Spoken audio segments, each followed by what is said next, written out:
Bonsoir madame, bonsoir monsieur, bonsoir chers amis de l'Ordre de Solutions, comme tous les lundis 21h sur ma page Facebook Apôtre Tato Samuel. Nous sommes là, c'est un rendez-vous hebdomadaire pour répondre aux courriers qui nous sont adressés. Mais puisque ce programme a deux autres rubriques, ah oui, oh Dieu fixe-moi et la CIMAC, la Convention internationale du mariage chrétien. Installez-vous confortablement, sachant que ce programme est sous la couverture du sang de Jésus et que c'est le Saint-Esprit qui le conduit. Courrier du jour. Bonsoir, apôtre. Je ne sais pas si je dois accorder du crédit à ce rêve que j'ai fait 2 fois. Il s'agit d'un frère de l'église qui me cherchait et je me cachais dans la forêt totalement dénudé. Il est à la recherche d'un travail et sans niveau réel. J'ai refusé sa demande en mariage. Y a-t-il un rapport avec ça? Je suis sage-femme de formation. Bien. Moi, je dis, parfois, on n'a même pas besoin de beaucoup réfléchir. On peut analyser les faits. Toi, sage-femme, tu es dans un domaine aussi important, n'est-ce pas, pour la vie. Est-ce que c'est glorieux de se retrouver dénudé dans une forêt? Pas une fois, 2 fois. Et tu peux même méditer sur ta vie. Est-ce que dans ta vie, il y a, comment j'allais dire ça, une récurrence d'échecs, de frustration?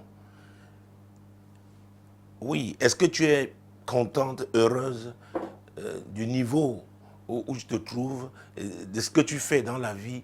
Parce que c'est très important. Parfois, c'est notre vécu, n'est-ce pas, dans le monde physique qui nous amène à nous interroger. Et j'en parle dans mon ouvrage Source de malheur, notamment au 2e chapitre. Je parle de rechercher la cause. Donc quelqu'un qui est régulièrement frustré, qui est dans une spirale d'échecs, alors qu'il est intelligent, il travaille, il fait tout ce qu'il faut, alors il doit naturellement se poser des questions. Oui, il doit se poser des questions. Et vous savez, le monde spirituel est réel. Et c'est ce monde spirituel qui contrôle ce monde physique. Donc, comme je l'ai dit, observer ta vie, méditer sur ta vie, faire une évaluation de ta vie et te poser la question de savoir si vraiment tu es contente, tu es fière, tu es heureuse de ce qui arrive. Parce qu'avant de parler du frère, parce que tu parles d'un frère qui te demande un mariage et tout, bon, je sais que c'est beaucoup plus de ce côté que tu veux nous amener, mais moi, c'est ta vie. Et chacun devrait pouvoir le faire. Écoutez, dans moins de 2 mois, ce sera la fin de l'année. On peut s'évaluer par rapport à cette année. Est-ce qu'on est là où on était censé être? Est-ce que les années antérieures, on a pu accomplir ce qu'on devrait accomplir? C'est important, ce n'est pas toujours se mettre à... Oui, on panique parce qu'on a fait 1 ou 2 rêves, mais il faut regarder dans la réalité, il faut examiner, il faut méditer. C'est important. Et c'est quand maintenant ça ne va pas, on n'arrive pas à expliquer clairement ce qui nous arrive, alors qu'on est quelqu'un de brillant, on est quelqu'un d'intelligent, on est quelqu'un de travailleur, quelqu'un de discipliné. Alors on va chercher la cause. Et dans Job 33, Job chapitre 33, vous connaissez ce verset pour ceux qui sont habitués à ce programme. Nous lisons souvent le verset 14, Job 33, verset 14. Dieu parle cependant tantôt d'une manière, tantôt d'une autre, et l'on n'y prend point garde. Oui, Dieu parle de plusieurs manières. Il utilise des signes. Et si on voit même, la première partie du verset, même le verset 15 même d'ailleurs, allons-y.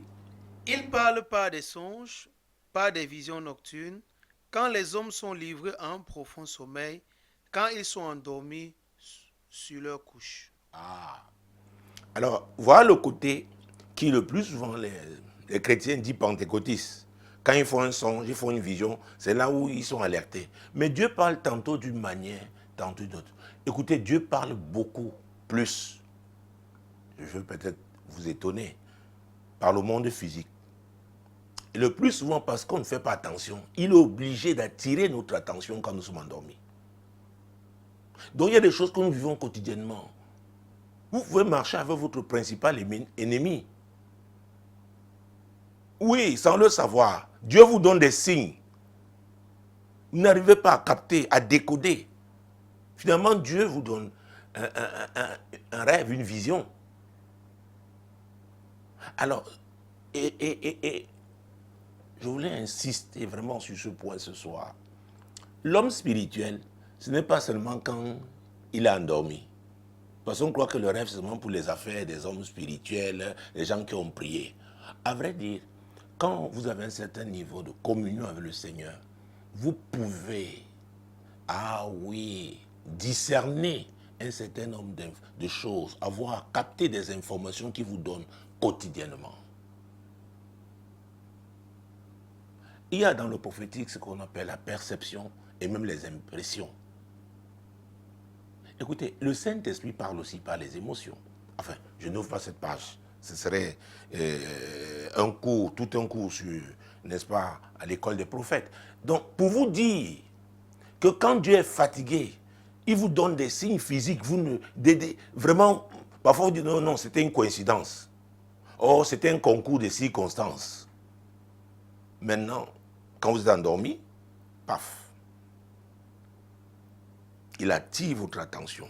Et Dieu même dit qu'il y en a même avec les songes. Même avec les songes. Même avec les visions. Qu'est-ce qu'ils font? Ils ne prennent pas en considération. Ils sont distraits. Ils sont préoccupés par beaucoup d'autres choses. Ah oui. Et permettez-moi, parce que ce programme, nous édifions nos auditeurs, nos amis sur Facebook. Prenons Ecclésiaste. Parce que, comme notre amie, Madame la sage femme, nous a amené à parler de ces deux rêves, avec le frère qui la cherche, et elle insiste que ce frère n'a pas un niveau réel. Donc, il y a un autre problème. Peut-être nous arrivons Jésus-Christ de Nazareth. Alors, Ecclésiaste chapitre 5, verset 2. Car si les songes naissent de la multitude des occupations, la multitude des occupations. Et le plus souvent, les gens tiennent compte de ça, ce songe-ci. Parce que ça répond à ce qui, comment j'allais dire, les préoccupe. Et quand Dieu vient parler, ils se sont tellement nourris de ces pensées-là. Ils sont chargés de ces soucis-là, qu'ils n'arrivent plus à discerner la voix de Dieu. Ils vont même oublier les visions, les songes que Dieu leur a donnés, mais vont garder ceux-ci. Parce que ça vient de leur quotidien. Ah oui, l'homme charnel est comme ça. Et si on continue avec le même chapitre 5 d'Ecclésiaste au verset 6.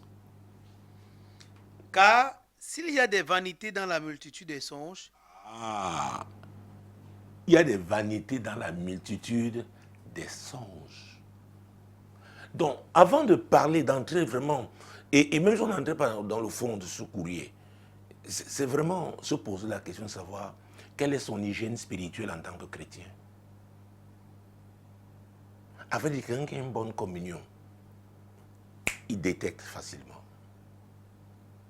Il réalise que quelque chose ne va pas. Parce que c'est quelqu'un qui médite la parole de Dieu, c'est quelqu'un qui prie, qui passe les moments d'adoration, sachant qu'il pratique cette parole qu'il médite.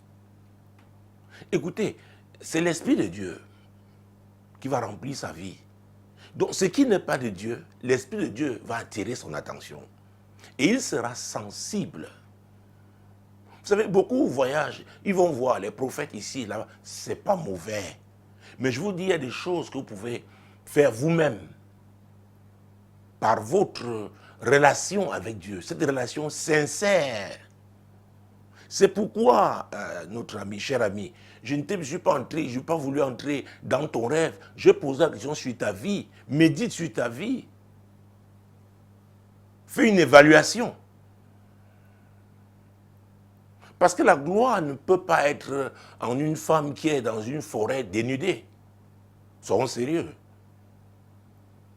Donc il y a un problème. Maintenant, regarde ta vie dans ce monde physique. Et puisque tu veux certainement qu'on parle de ce frère, nous en parlerons. Mais je voudrais, comme Jacob, dans Genèse 31, Jésus-Christ de Nazareth, avant de prendre même ça, nous avons eu un moment de jeûne ici, de prière, programme spécial, 10 jours, avec Proverbe chapitre, ah oui, prenons ça, Proverbe chapitre 27, Proverbe chapitre 27. Vous savez, vous n'avez pas besoin d'être un apôtre, un prophète, un évangéliste, un pasteur, un enseignant pour vraiment comprendre le fonctionnement avec Dieu, la marche avec Dieu et détecter ce qui ne va pas. C'est vous-même qui décidez du niveau que vous aurez dans votre marche, n'est-ce pas, avec Christ, dans la foi. Proverbe 27, verset 8. Comme l'oiseau qui erre loin de son nid, ainsi est l'homme qui erre loin de son lieu. Alors, question simple, cher ami. Crois-tu que ton lieu de bénédiction, c'est en forêt? Et si c'est ton lieu de bénédiction, c'est étant dénudé? J'allais même dire que tu dois rendre grâce à Dieu peut-être pour ce frère. et peut-être je vais sauter. Sauter avant de revenir. Vous savez, pour chaque défi, les gens sont préparés à affronter ces défis-là. Vous pouvez voir quelqu'un qui, peut-être matériellement, n'a pas grand-chose, mais il a la capacité en Christ pour payer le prix, pour affronter ce défi. Parce que vous restez, votre considération reste seulement physique, matérielle, financière, ce monde-ci, les critères de ce monde. Mais comme j'ai dit, le monde spirituel influence le monde physique. Ah oui. Qui sait, peut-être cet homme était un brillant intercesseur. Ah oui. Un guerrier dans la prière. Peut-être tu lui as dit non, il a continué de prier. Peut-être Dieu lui a même dit que c'est ta femme, que c'est sa femme. Maintenant il continue de prier, il te cherche. Te voilà maintenant, tu es en forêt. Tu es un singe, un chimpanzé. Qu'est-ce que tu fais là? Et dénudé. Donc c'est un signe de propre, le propre. Oui. Il faut faire très attention. J'ai l'habitude de dire que Dieu est un Dieu d'équilibre. Exactement comme il met les gens qui n'ont pas forcément le même caractère pour s'équilibrer. C'est comme ça aussi. Il peut y avoir des gens qui ont des ressources spirituelles, ah oui, avérées, pour affronter certains défis. Maintenant, vous, matériellement, Dieu a permis que vous ayez certaines choses. Maintenant, vous voulez rester à ce niveau seulement. Vous allez échouer. C'est pourquoi on doit avoir la compréhension spirituelle des choses. Peut-être que tu n'as même pas pris le temps de poser la question à Dieu, mais ce frère qui arrive, est-ce que tu as dit non, vraiment, il a la recherche d'un travail et il n'a pas de niveau réel. Donc, d'emblée, tu l'as balayé. Il n'entre pas dans le critère de choix. Et c'est là où nous passons à côté de beaucoup de choses. De beaucoup de choses. Hey, l'homme spirituel, la femme spirituelle, mon Dieu, mon roi, la Bible nous parle de la sagesse, qu'elle est très précieuse, plus que tous les objets de prix. Et la sagesse dit, et là nous sommes dans Proverbe chapitre 8, versets 11 et 12, la sagesse dit, elle a pour demeure le discernement. Et elle a la science de quoi? De la réflexion. Alors cette réflexion, ce n'est pas l'intellect. C'est le Saint-Esprit qui conduit cette réflexion. Lisons ces versets. Car la sagesse vaut mieux que les perles, elle a plus de valeur que tous les objets de prix. Moi, la sagesse, j'ai pour demeure le discernement, et je possède la science de la réflexion. Ah, tous les objets de prix. C'est-à-dire tout ce que tu peux désirer, vous savez, les femmes et les bijoux. Quelle est la sagesse au-dessus de ça? Il y a la puissance dans la sagesse. Ah oui. Ce frère, peut-être, il est en train de passer par le désert. En ce moment. Peut-être il a fallu qu'il soit vraiment dans cette situation même pour qu'il te regarde. Peut-être son niveau spirituel même qui a poussé, qui a dit, oh mon Dieu. C'est le Saint-Esprit qui a poussé Jésus au désert. Faisons très attention. Parfois on peut croire qu'on est en situation avantageuse parce qu'on ne se connaît pas vraiment spirituellement. Personne n'aimerait épouser une femme qui spirituellement est en forêt et dénudée. Ah, c'est un colis très lourd. Ah oui, il faut quelqu'un qui va la sortir de là. Et pas seulement la sortir de là, il faudrait, n'est-ce pas, que le Seigneur la revête de ses vêtements. Et maintenant, ça peut parler aussi de ta propre vie. Quelle est la vie que tu mènes comme tu es à l'église? Ça peut parler même de ton passé. Quelles sont les relations que tu as eues, les connexions que tu as eues, qui n'ont pas été brisées? Parce que cette affaire, ça peut venir de ta propre famille, ça peut venir de tes propres engagements, la vie que tu as menée. Maintenant, tu es à l'église, il n'y a pas encore une rupture spirituelle. Tu n'es que physiquement là, mais spirituellement, tu es encore en forêt. Et si on lisait maintenant Proverbe chapitre 27, mon Dieu, mon roi, 27, verset 8, on l'a lu, je pense. Comme l'oiseau qui est loin de son nid, ainsi est l'homme qui est loin de son lieu. Donc ton lieu de bénédiction ne peut pas être en forêt. Et je voulais parler de Jacob tout à l'heure quand j'ai cité son nom, et je pense à Genèse 31, oui, Genèse 31, mon Dieu, mon roi, verset 13. Genèse 31, verset 13. Je suis le Dieu de Bethel, où tu as oint un monument, où tu m'as fait un vœu. Maintenant, lève-toi, sors de ce pays et retourne au pays de ta naissance. Sors de ce pays, tu ne peux pas prospérer dans ce pays. Écoutez, quand Dieu parlait à Jacob, il venait de faire des miracles. Jacob avec, ah oui, un troupeau. Il pouvait se croire riche, mais il ne pouvait pas prospérer là-bas. Et c'est pourquoi la première des choses, c'est d'être positionné. Habakkuk disait, dans le livre qui porte son nom, au chapitre 2, verset 1, il dit, j'étais à mon poste. Et quand la Bible dit, mieux vaut la fin d'une chose que son commencement. Ah, vous n'êtes pas à votre place. Écoutez, accumulez tout ce que vous allez accumuler. Vous allez mal finir. Et vous risquez même de laisser un mauvais héritage à vos enfants. Parce qu'eux-mêmes devront retrouver le lieu. Le lieu que vous, le père, n'avez pas pu. C'est quoi des familles où il y a une succession? Ça dit que c'est la désolation. Parce que le père a désorienté tout le monde. En tant que chef. Vous vous souvenez de l'histoire d'Elimelech, le mari de Naomi. Il y avait une grande famine, n'est-ce pas, du côté de Bethléem. Il allait pour un séjour au pays de Moab. Là-bas, il est mort. Ses enfants ont pris des filles moabites. Ils y ont passé 10 ans de mariage. Ils sont aussi morts.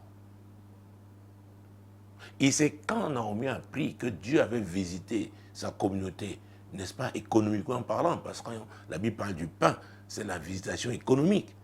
Elle a décidé de rentrer, de retourner, parce que ce n'était pas leur lieu.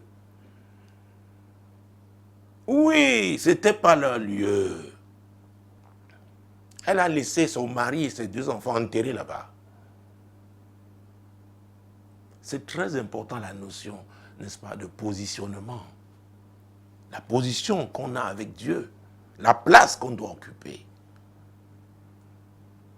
Ah oui, les gens vont savourer, boire le champagne, être en joie, danser et tout, parce que matériellement et présentement, ils ont tout ce que le monde apprécie.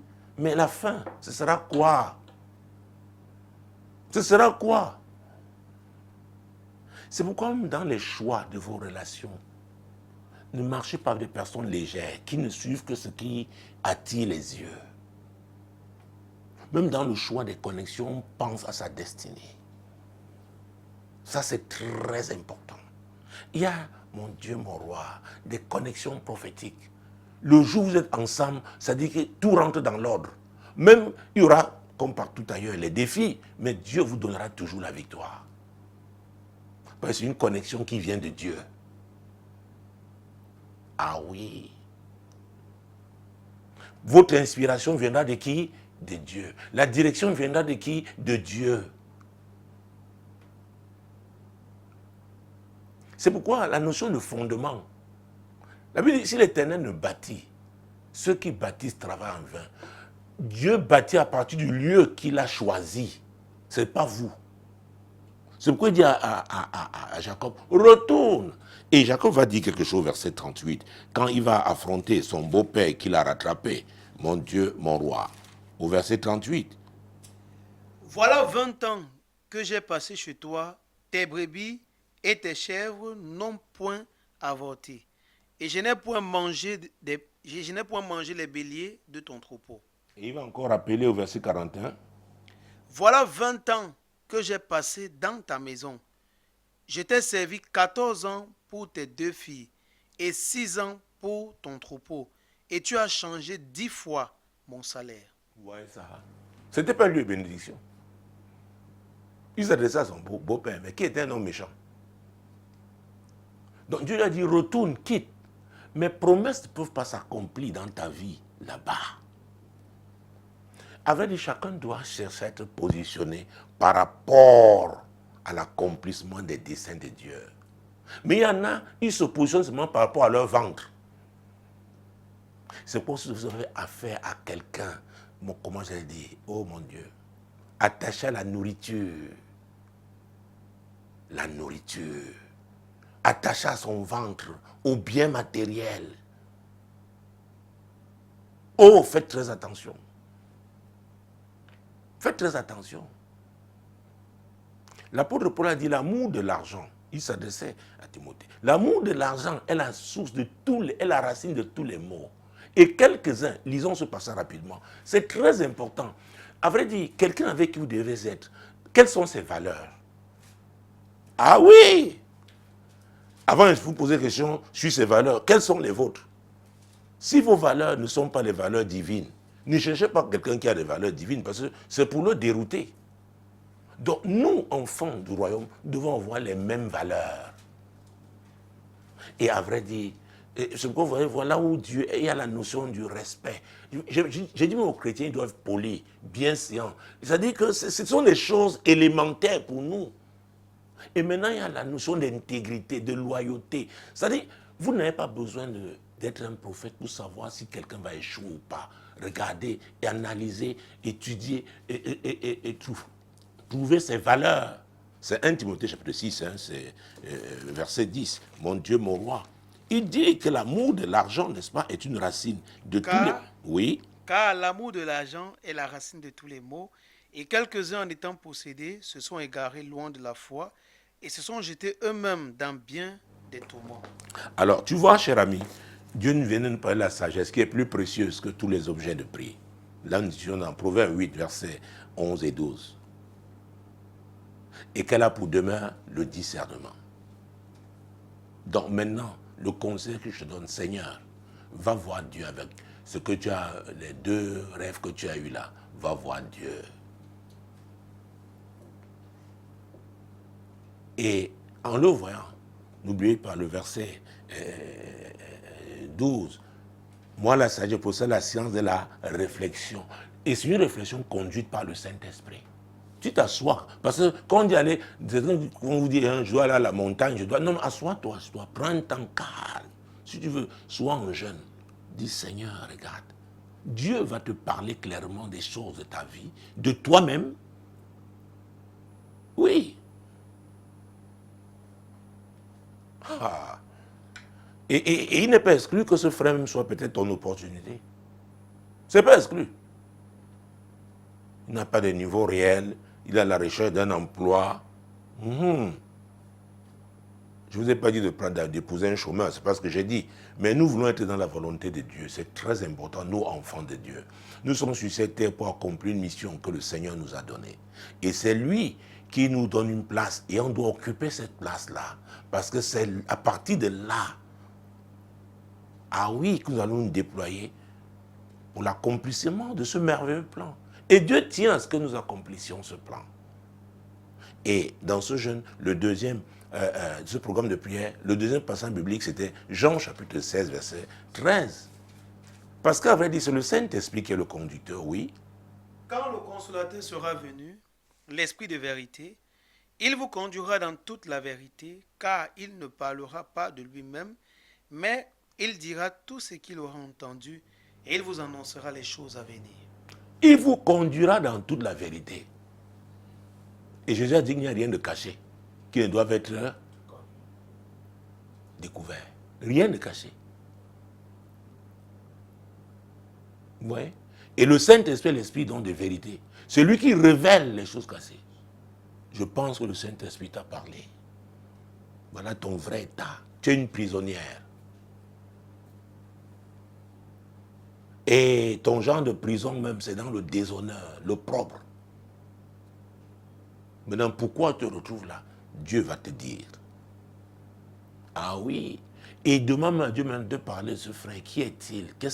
Est-ce qu'il a une place? Est-ce qu'il a un rôle à jouer dans ta vie? Je pense que, l'ayant dit, j'ai répondu à ta question, cher ami. C'est très important.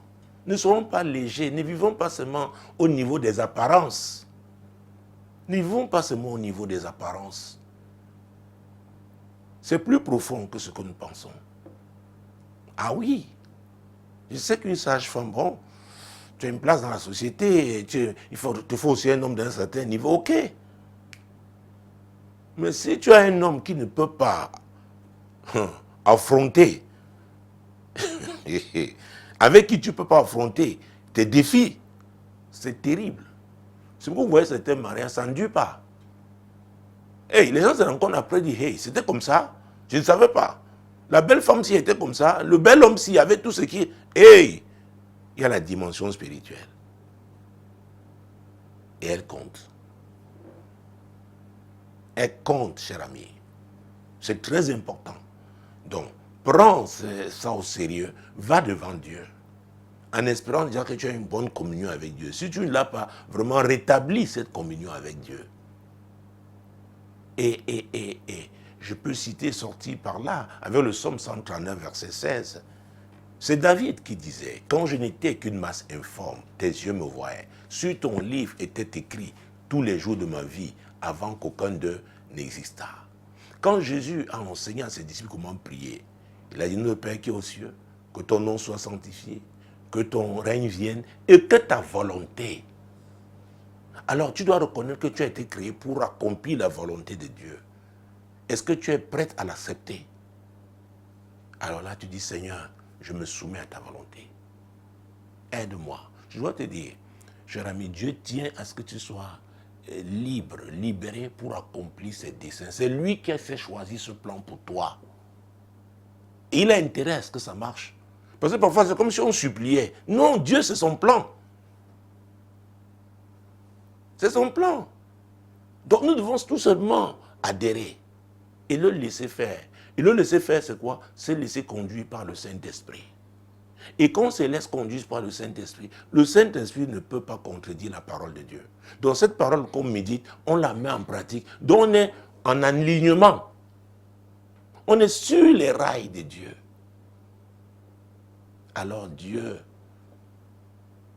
ne permettra pas que nous échouons. Ce n'est pas possible. Il peut arriver qu'on soit distrait, mais on va retrouver ces rails. Donc, c'est le conseil que je te donne. Ah oui, mon Dieu, mon roi. C'est le conseil que je te donne. Et je pense que ton courrier même est une bonne transition pour entrer, n'est-ce pas, dans la deuxième phase de cette émission. C'était même le même programme. Oh Dieu, fixe-moi. Ah, très bien. Et les deux passages que nous avons lus là, entre autres, hein, Proverbe 27, verset 8, Jean chapitre 16, verset 13. Oh Dieu, fixe-moi. Ça parle de l'établissement. Oui. Dieu a dit à Jacob, retourne.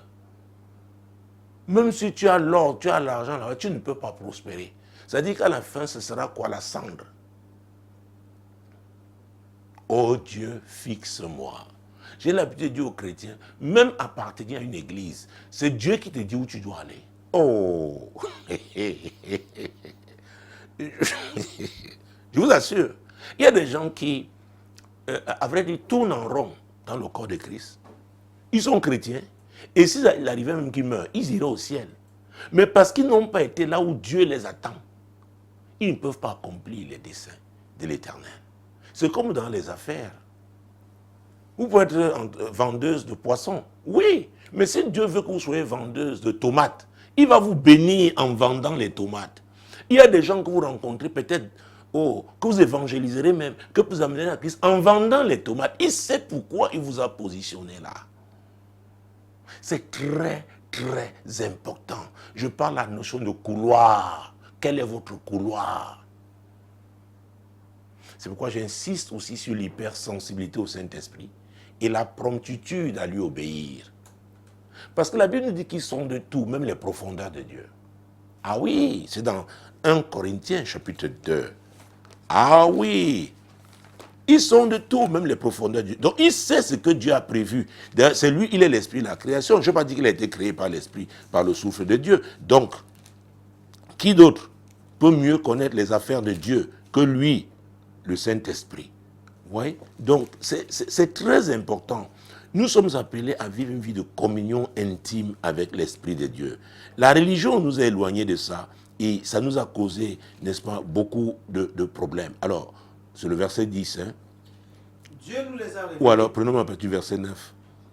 Mais, comme il est écrit, ce sont les choses que l'œil n'a point vues, que l'oreille n'a point entendues, et que l'homme et qui ne sont point montées au cœur de l'homme, des choses que Dieu a préparées pour ceux qui l'aiment. Dieu nous les a révélées par l'Esprit, car l'Esprit sonde de tout, même les profondeurs de Dieu. Vous voyez, comment peut-on mener une vie chrétienne, n'est-ce pas, glorieuse?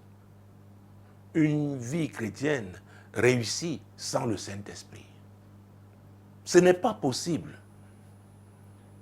Et il y a des milieux religieux aujourd'hui où on ne parle plus du Saint-Esprit. J'appartenais à un milieu comme ça, je suis né dans ce milieu. Oh mon Dieu, on dirait que l'Esprit avait cessé d'opérer avec les apôtres. Qui va nous conduire? Nous avons lu Jean 16, 13 tout à l'heure.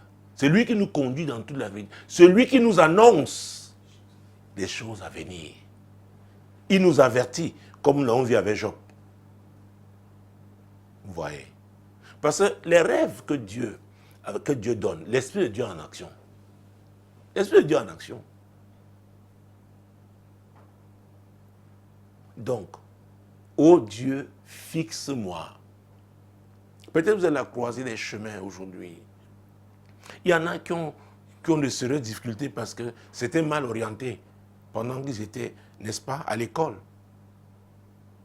Maintenant, ils sont investis, les parents sont investis. Je me souviens de cette jeune femme qui, à l'époque, m'avait dit qu'elle avait une licence en littérature négro-africaine. Alors, je lui ai demandé, alors, bon, la suite, c'était quoi? C'était pour faire quoi? Elle me dit qu'elle était aussi inscrite comme ça. Donc, elle a passé 3 années après le bac. Sans rien. C'est-à-dire que. Et il fallait maintenant voir comment. Ah! Oh Dieu, fixe-moi. Est-ce que vous pouvez me dire les talents et les dons reçus de Dieu? Parce que Dieu vous donne les talents, ce n'est pas pour rien. Ah oui, beaucoup croient que c'est leur master. Gloire à Dieu pour les masters. Vous avez accumulé beaucoup d'informations pendant votre parcours. Mais qu'est-ce que Dieu a planté en vous? Peut-être ce sont ces informations que vous avez qui vont permettre, n'est-ce pas, d'attiser, de déguiser, oui, d'affûter ce que Dieu a planté en vous. Écoutez, c'est dans Exode 31. Oui, je pense, Exode 31. Mon Dieu, mon roi. C'est très important. Beaucoup sont comme des aventuriers dans ce monde. Non, non, non, non. Il y a un but, nous vivons pour accomplir un but. Le but de Dieu. Alors nous sommes dans Exode, chapitre 31. Mon Dieu, mon roi. Verset 2 et 3. Sache que j'ai choisi Bethsaël, fils d'Uri, fils de Hur, de la tribu de Juda. Je l'ai rempli de l'Esprit de Dieu, de sagesse, d'intelligence et de savoir pour toutes sortes d'ouvrages. Je l'ai rendu capable de faire des inventions, de travailler l'or, l'argent et les reins. Et on va sur la suite. Si vous voulez, verset 5, oui. De graver des pierres en sachet, de travailler le bois et d'exécuter toutes sortes d'ouvrages. Dieu dit que c'est lui qui l'a rendu capable. Quelles sont les capacités divines que vous avez en vous? Vous devez vous connaître. Ah oui. Vous n'avez pas d'effort spécial à faire, à fournir. Dès que vous êtes sur votre couloir, ça coule. L'inspiration est là. Dites-moi. Oui. Et pour beaucoup, vous verrez que même leur formation, quand ils ont été mal orientés, les a même déformés par rapport à ce que Dieu, par rapport au plan, n'est-ce pas, originel de Dieu. Oh Dieu, fixe-moi. On ne peut pas faire cette prière si on n'est pas prêt aussi à s'ajuster. Ne dites pas à Dieu, oh fixe-moi, ayant déjà un couloir où vous êtes accroché, vous voulez que Dieu vous aide absolument dans ce couloir. Tout ce que Dieu fait, c'est pour sa gloire. Dieu n'est pas un perdant. Dieu ne gaspille pas. Donc quand on veut faire cette prière, oh Dieu, fixe-moi, on doit être prêt à accepter les ajustements divins. Alors, toi qui suis ce programme ce soir, est-ce que tu es dans cette situation? Est-ce que tu te poses des questions sans réponse? Parfois, il faut prendre une décision. Vous ne savez pas ce qu'il faut faire. Ça peut concerner vos affaires. Ça peut concerner vos études, nous l'avons dit. Ça peut concerner votre vie professionnelle. Ça peut même concerner, n'est-ce pas, où vous vous établirez. Nous avons parlé d'Elimelech, qui avait fait le mauvais choix d'aller s'établir au pays de Moab. Oh Dieu, fixe-moi. Alors commencez à parler à Dieu. Est-ce que Dieu vous a fait une promesse? Est-ce que vous êtes en train d'opérer, de marcher selon l'accomplissement de cette promesse? Qu'est-ce que vous faites en ce moment? Comment est-ce que vous vous préparez? Ah oui. Dieu s'adressait ici à Moïse, quand on lit le verset 1. L'Éternel parla à Moïse. C'était le leader. Il n'y a pas eu un prophète comme Moïse. Dieu dit, hey, attention, pour les objets, j'ai un artisan là. Oh, même comme tu as toutes les sortes de prophéties, les révélations, je t'appelle la montagne. Pour ça là, tu n'as pas cette capacité. Et c'est à ce niveau que beaucoup échouent. Tu peux être le patron, mais vous n'avez pas toutes les capacités. Il y a les connaissances générales et il y a des connaissances spécialisées dans des créneaux, des couloirs aigus, pointus. Et même, prenons le verset 5, vous verrez que verset 6, Dieu a même préparé un assistant. Et voici, je lui ai donné pour aide Oholiab, fils d'Achisamach, de la tribu de Dan. J'ai mis de l'intelligence dans l'esprit de tous ceux qui sont habiles pour qu'ils fassent tout ce que je t'ai ordonné. Vous voyez, Dieu parle ici qu'il est un Dieu d'équipe. Je t'ai appelé Moïse, tu es le leader, mais il y a une équipe qui doit être constituée. Je t'ai donné des ordres, mais eux là dans leur couloir, ils ont reçu des capacités. C'est très très important. Ah oui. C'est pourquoi on ne peut pas être un leader si vous n'êtes pas humble. Ah oui. Et vous devez aussi valoriser les gens que Dieu a placés là. Parce qu'ils vous aident à accomplir la mission que Dieu vous a confiée. Oh Dieu, fixe-moi. Peut-être Dieu vous a fixé comme Oholiab. À être à côté de qui? Bethsaël. Donc il est l'assistant de Bethsaël. Il ne traite pas directement avec Moïse. C'est pourquoi la notion aussi de discipline est très importante. Oh mon Dieu, oh mon roi, oh Dieu, fixe-moi. Est-ce que vous êtes prêts à faire des ajustements? Parce que vous n'êtes pas prêts à faire des ajustements, vous ne pouvez pas recourir au Saint-Esprit. Il est Dieu, il sait exactement ce qu'il faut faire. Alors, parle à Dieu par rapport à ta situation. Peut-être qu'il faut que Dieu te stabilise. Tu as tellement erré, tu ne comprends plus. Ah oui. Seigneur, te présente aujourd'hui nos amis de l'heure de solution. Mon Dieu, qui crie à toi, ils ont besoin d'être fixés. Il y en a, c'est pour le choix, par rapport à un choix important concernant leur vie de famille. Il y a des parents, peut-être qu'ils veulent envoyer leurs enfants à l'étranger, continuer leurs études, ils ne savent pas où exactement. Seigneur, il y a des hommes d'affaires peut-être qui se posent la question de savoir dans quel couloir doivent-ils investir. Faut-il prendre un tel crédit, hypothéquer tel bien par rapport à cet investissement-là? Seigneur, tu es Dieu. Tu es Dieu. Cette émission s'appelle l'heure de solution. Seigneur, aide nos amis qui crient à toi. Qui crient à toi, qui crient à toi. Qui crient à toi. Oui, Seigneur, qui crient à toi. Bon Dieu, mon roi. Hier, j'ai célébré un mariage. L'histoire, n'est-ce pas, d'un couple. Ils ont eu des enfants dans leur mariage. Ils ont divorcé. Et maintenant, ils sont remariés. Oui. La femme est là en Europe. L'homme était là. Bon, je n'entre pas dans les détails.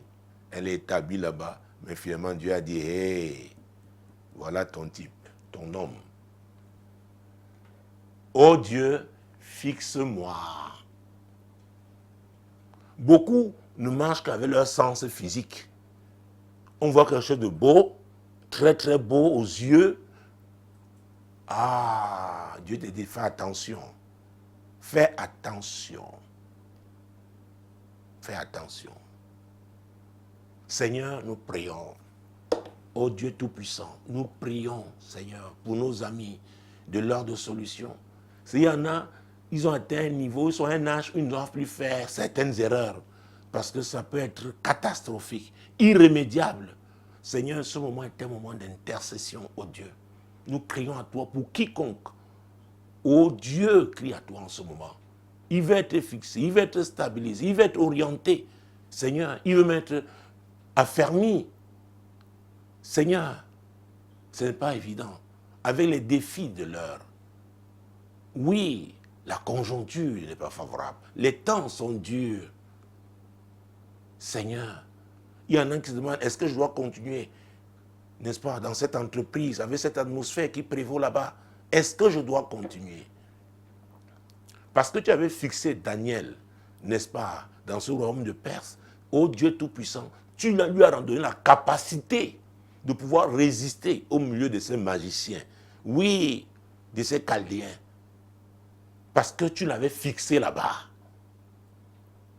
Et c'est toi qui avais fixé ton peuple pendant 70 ans. Tu avais dit pas avant 70 ans. Seigneur, quelqu'un crie à toi ce soir. Il veut être fixé. Oh Dieu, fixe-moi. Seigneur, écoute-le s'il est sincère. Seigneur, je prie, toi qui parles tantôt d'une manière, tantôt d'une autre. Seigneur, je prie pour que tu répondes à cette sollicitation, à cette prière, n'est-ce pas, que te fait notre ami de l'heure de solution en ce moment. Seigneur, il y en a qui, ils sont dans la foi depuis un certain temps. C'est comme si rien ne s'est produit jusque-là. Ils se disent, mais tiens, Seigneur, est-ce qu'on va continuer comme ça? Est-ce que ça va, nos jours, c'est ce que tu as prévu pour nous? Seigneur, une seule parole. Oui, pas affermir quelqu'un. Oui, pour la suite de son parcours avec toi. Seigneur, une seule parole, une seule vision. Seigneur, un rêve. Seigneur, tu es Dieu. Oh mon Dieu, mon roi, donne un signe à quelqu'un pour qu'il soit fixé. Donne-lui un signe, Seigneur. Donne-lui un signe. Donne-lui un signe. Donne-lui un signe. Parle, Seigneur. Saint-Esprit, agis. Oui, Seigneur. Oui, Seigneur. Oh, mon Dieu, mon roi. Il y en a qui suffoquent, oh Dieu. Ils suffoquent.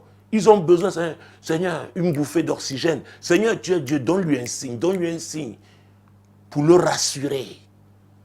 Fais-le, oh Dieu, au nom puissant de Jésus-Christ. Au nom puissant de Jésus. Parce que tu as fait cette prière avec foi. J'ai la foi. Ensemble, nous, amis de l'heure de solution, nous avons la foi. Et nous sommes en accord. Nous sommes accordés et nous savons que Dieu va agir. Dieu va répondre. Et nous prions pour que tu discernes, ah oui, la voix de Dieu. Tu discernes la réponse de Dieu. Ah oui, et que tu répondes de façon appropriée toi aussi. Au nom puissant de Jésus. Alors nous passons à la dernière rubrique, la CIMAC, la Convention internationale du mariage chrétien. Oh mon Dieu, mon roi, Jésus-Christ de Nazareth. J'ai vu des gens qui étaient en larmes quand ils ont vu ce couple hier.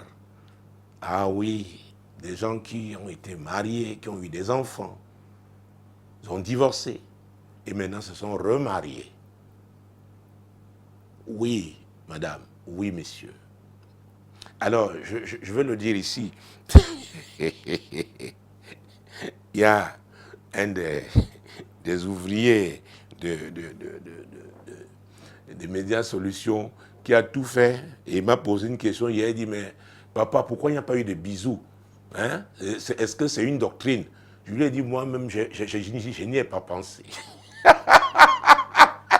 Donc, ce n'est pas une doctrine. Ce n'est pas une doctrine. À vrai dire, il me dit, mais souvent vous criez bisous, personne n'a crié. J'ai dit, effectivement, c'était l'émotion.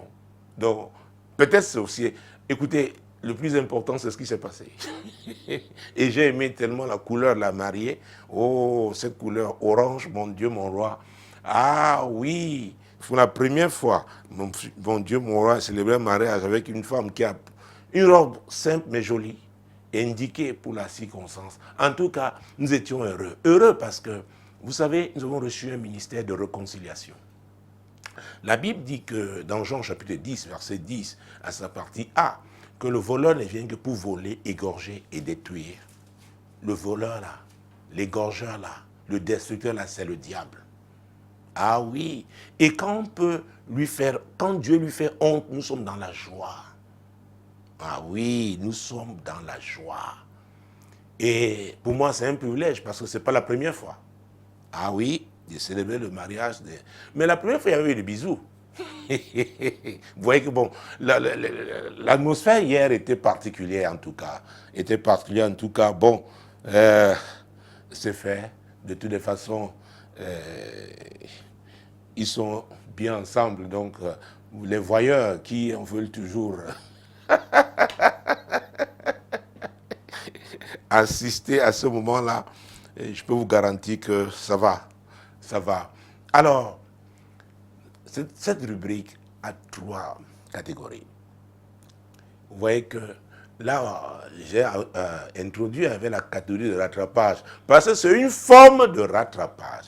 À vrai dire, quand nous lancions cette CIMAC, nous n'avons même pas pensé à cette catégorie, à cette sous-catégorie. Mais Dieu l'a fait. Pour vous dire que Dieu, il va toujours au-delà de ce que nous pouvons penser. Il va au-delà de ce que nous pouvons penser.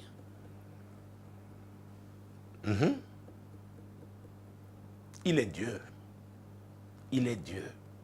Je voudrais pour tous ceux qui aspirent au mariage, que ce soit la première catégorie ou la deuxième catégorie, ensemble, je voudrais avec ce groupe de leur solution, rendre grâce à Dieu parce qu'il est le Dieu de solution. Il est le Dieu de miracle.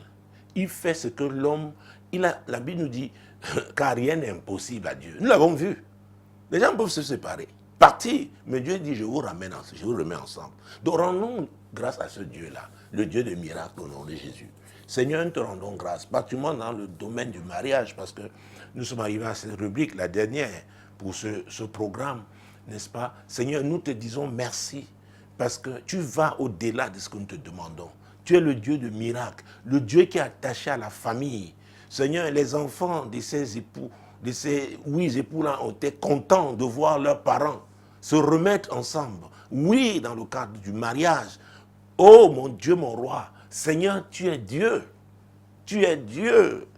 Tu es Dieu. Et particulièrement pour cette deuxième catégorie, la catégorie rattrapage. Seigneur, oui, nous prions pour que tu encourages tous ceux qui croient que Dieu n'agit pas. Seigneur, encourage-les. Tu es Dieu. Tu es fidèle.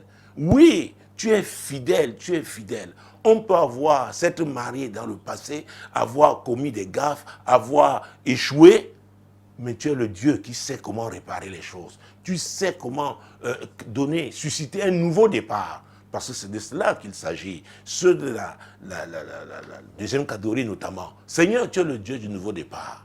Tu es le Dieu du nouveau départ. Et parmi eux, il y en a qui n'ont jamais eu l'occasion de se marier parce que peut-être n'ont pas pu discerner les opportunités divines. Ou alors, comme la sage-femme, peut-être était emprisonnée quelque part. Et tu es le Dieu qui délivre. Oui, tu délivres les gens pour qu'ils se marient. Ah oui, rendons-lui grâce. Il est le Dieu de la délivrance, il délivre les gens pour qu'ils se marient. Seigneur, nous te rendons grâce parce que tu es le Dieu qui délivre les gens pour qu'ils se marient. Pour qu'ils se marient. Et Seigneur, nous donne l'occasion de prier pour cette sage-femme. Et tous ceux qui sont dans sa situation, Seigneur, mon Dieu, mon roi, qui ne sont pas mariés parce qu'ils sont dans des prisons diaboliques. Éternel notre Dieu, nous prions pour leur délivrance. Nous prions pour leur visitation. Au nom puissant de Jésus-Christ. Seigneur, tu es Dieu. Tu es Dieu. Tu dis que le joug est brisé en raison de l'onction. Seigneur, ton onction coule dans ce programme. Et cette onction brise tout joug de célibat. Brise tout joug, oui, qui provoque les échecs dans le cadre du mariage. Au nom puissant de Jésus. Qui provoque les frustrations dans le cadre du mariage. Au nom puissant de Jésus-Christ. Seigneur, tu es Dieu. Ah oui, nous parlons de frustration. Il y en a qui sont mariés, mais sont frustrés dans leur mariage. Et c'est le diable qui est entré. Mon Dieu, mon roi, il y a parmi eux qui pensent même se séparer. Ils pensent même divorcer. Prions et rendons grâce à Dieu, le Dieu qui intervient pour la réconciliation, pour réparer. Oui, pour refaire les mariages. Prions et rendons-lui grâce en prière au nom puissant de Jésus. Seigneur, nous te rendons grâce. Parce que pour ceux des mariés qui sont en difficulté aujourd'hui, il y en a qui pensent même déjà au divorce. Seigneur, tu es le Dieu, oui, qui intervient pour réconcilier les couples. Pour réconcilier, Seigneur mon Dieu, ces maris, ces époux qui sont en difficulté dans le cadre de leur mariage. Tu es ce Dieu-là. C'est toi que nous louons. C'est toi que nous exaltons. Éternel notre Dieu, tu es bon, tu es amour, tu es miséricordieux, tu es fidèle, tu es fidèle. Tu es fidèle au nom puissant de Jésus. Peut-être même commencer par intercéder. Intercédons pour tous les couples, oui, qui sont en difficulté aujourd'hui dans le cadre de leur mariage. Prions pour que Dieu fasse un miracle, pour que la réconciliation ait lieu dans ces mariages, au nom puissant de Jésus. Éternel notre Dieu, toi le Dieu des miracles, oh Dieu, descends dans toutes ces familles. Descends, Seigneur mon Dieu, dans toutes ces maisons. Ces époux qui sont en difficulté dans le cadre de leur mariage. Seigneur, leur mariage, où ils risquent de se séparer. Seigneur, tu es Dieu. Descends, descends, interviens, touche les cœurs. Au nom puissant de Jésus. Oh Dieu, nous ne voulons pas voir ces divorces avoir lieu. Seigneur, nous crions à toi, Seigneur. Nous refusons que ces mariages se cassent. Au nom puissant de Jésus-Christ. Éternel, tu es Dieu. Oui, tu es Dieu. Agis, Père, au nom puissant de Jésus. Agis au nom puissant de Jésus. Nous savons que l'orgueil est une barrière épaisse, une muraille qui empêche, n'est-ce pas, la réconciliation. Ah oui, dénonçons l'orgueil dans ces mariages en difficulté. Personne ne veut faire profil bas. Personne ne veut faire le premier pas. Oui, peut-être dans le passé, quelqu'un a fait, il se dit maintenant que cette fois-ci, ce n'est plus lui. Seigneur, intervient, touche les cœurs. Seigneur, que ces époux tournent le dos à l'orgueil et embrassent l'humilité au nom puissant de Jésus-Christ. Seigneur, tu es Dieu. Seigneur, tu es Dieu. Touche les cœurs. Touche les cœurs, Seigneur. Nous prions pour la réconciliation dans les mariages. La réconciliation, oh Dieu, au nom puissant de Jésus-Christ. Seigneur, c'est notre prière. C'est notre prière. C'est le miracle là que nous te demandons. Au nom puissant de Jésus, nous renversons les barrières d'orgueil. Nous les renversons au nom puissant de Jésus-Christ.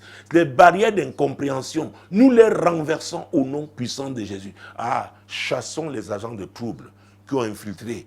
Ils sont infiltrés dans certains mariages. Oui, chassons-les. Seigneur, nous chassons nous déracinons les agents de troubles dans les mariages. Nous les mettons hors de ces mariages au nom puissant de Jésus-Christ. Oui, Seigneur, tout agent de trouble, tout agent de désordre qui opère pour détruire les mariages, Seigneur, nous les repérons au nom de Jésus. Seigneur, nous les déracinons. Tu as dit que tout ce que le Père n'a pas planté sera déraciné. Nous déracinons ces agents qui troublent les mariages, qui détruisent les mariages. Au nom puissant de Jésus, nous les déracinons, Seigneur. Oui, de la vie de ces époux. Au nom puissant de Jésus-Christ. Au nom puissant de Jésus. Au nom puissant. Jésus a dit qu'il est la résurrection et la vie. Proclamons la résurrection.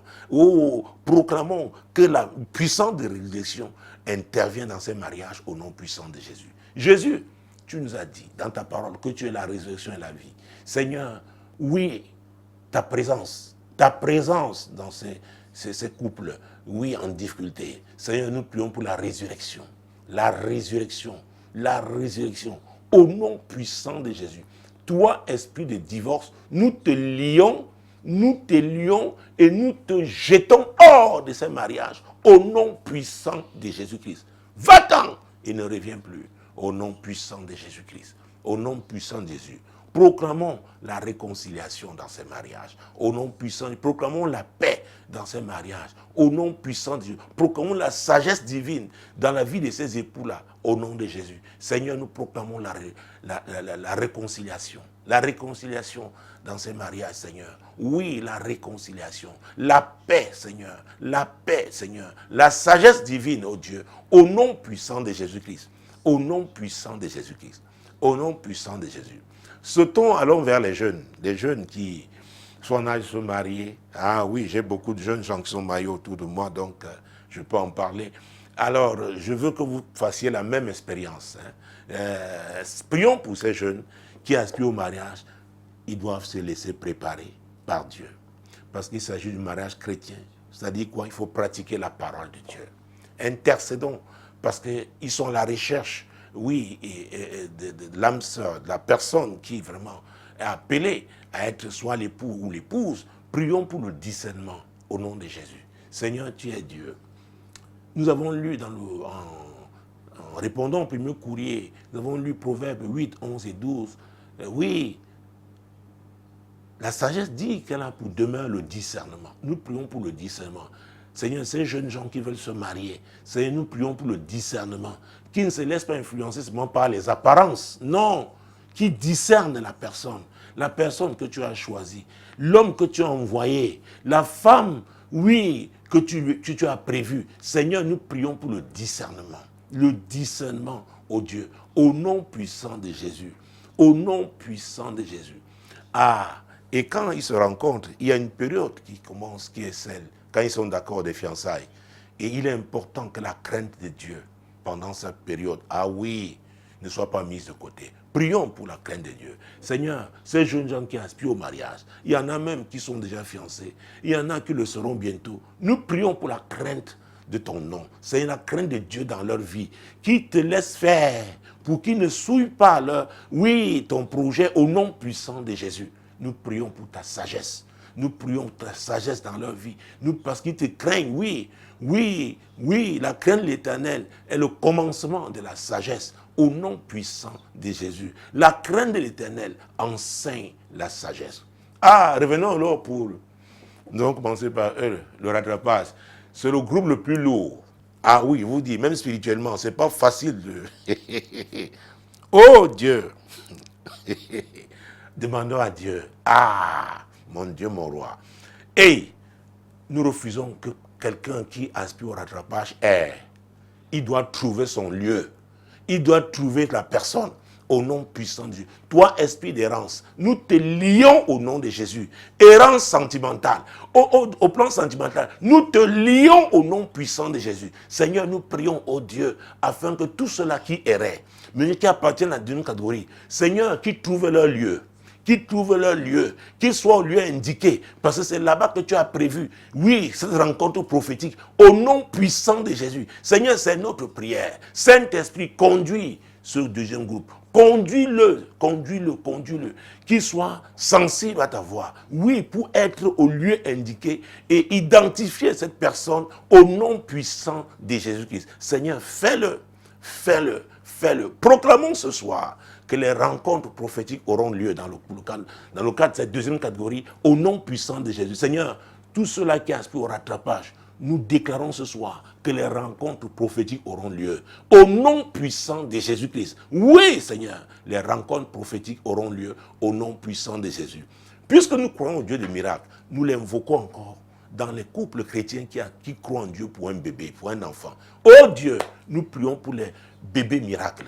Dans les couples chrétiens qui croient en toi, ils crient à toi, Seigneur, pour la naissance d'un enfant. Oh Dieu, nous proclamons que les entrailles sont ouvertes au nom de Jésus. Tu es le Dieu des miracles. Tu te manifestes dans ces couples chrétiens au nom puissant de Jésus-Christ. Seigneur, c'est la saison de visitation. Au nom puissant de Jésus.